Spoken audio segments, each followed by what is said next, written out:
Good morning, I am Tracy Spence with your newscast. This newscast is brought to you courtesy of BioLife Energy Systems. Come join the living. Call them at 800-875-5433. USA Credit Repair, the key to beautiful credit. You may call them at 800-878-61330. And Cruising with the Case Handler, a show on personal injury and immigration, weekdays 8:30 a.m. on Saturdays 7 p.m. and 12 noon on Sundays. Now for the news in details.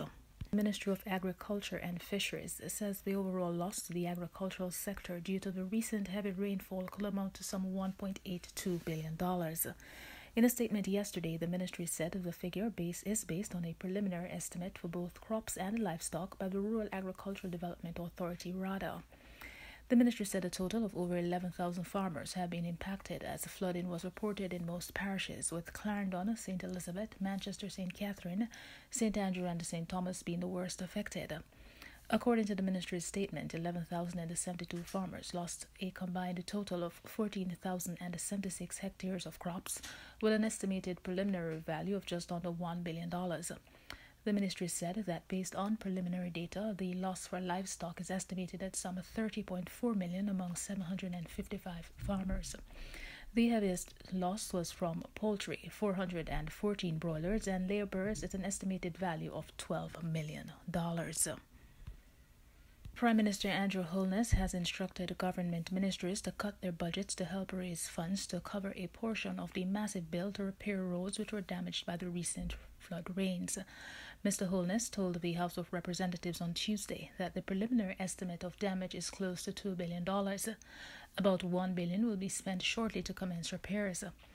In light of fiscal constraints facing his administration, the Prime Minister said budgetary changes will have to be made. He stressed that the financing of the repairs was about reallocation and not about new funding, as they had already gone through a second supplementary estimates and therefore there was no additional funding for the government's response. Reports have surfaced that Toots Hibbert, legendary frontman of Toots and the Maytals, is scheduled to be interred at the National Heroes Park in downtown Kingston on Sunday, November 8th.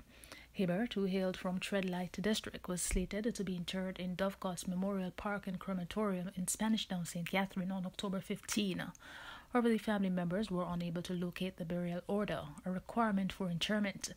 His body was subsequently returned to Perry's funeral home in Spanish Town, where a Thanksgiving service was held earlier that day.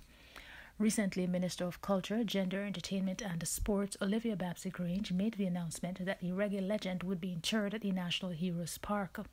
Grange said the arrangement became possible due to the generosity of the family of the late Charles Hyatt, the actor, broadcaster, director and author, whose remains are due to be reinterred in the last burial spot for cultural icons at the National Heroes Park. The minister also endorsed plans to erect a monument to the Toots in his hometown. Sports, legendary Australian spinner Shane Warne on Wednesday slammed discarded West Indies all-rounder Marlon Samuels for posting distasteful comments on him and England's Ben Stokes. The Jamaican, in a separate social media post, had abused both Stokes and Wayne. The 39-year-old Samuels has also involved Stokes' wife in his comments, and this resulted in wide outrage over social media.